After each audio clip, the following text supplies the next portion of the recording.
A chaotic scene in Minneapolis Wednesday night as federal agents used tear gas on protesters. It was scary last night.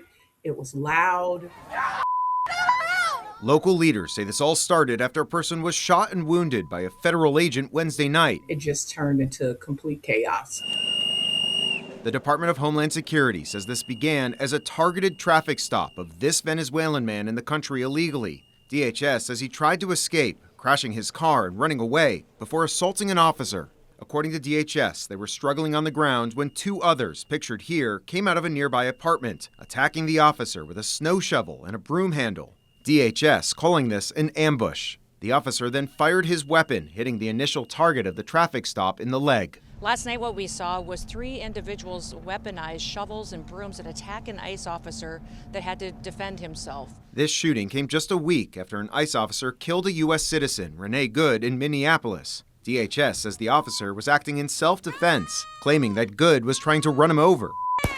But city leaders dispute this, saying the video shows her driving away from the officer.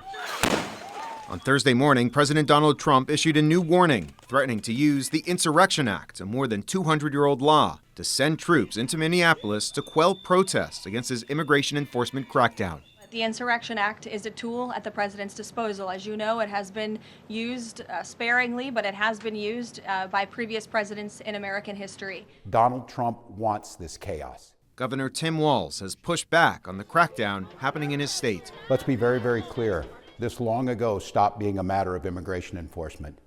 Instead, it's a campaign of organized brutality against the people of Minnesota by our own federal government. State and local officials have filed lawsuits to try and stop the immigration crackdown. On Wednesday, a federal judge ruled that the ICE operations can continue in the state for now, but gave the administration a Monday deadline to offer its response to the lawsuit. Reporting here in Washington, I'm Evan Koslof, Spectrum News.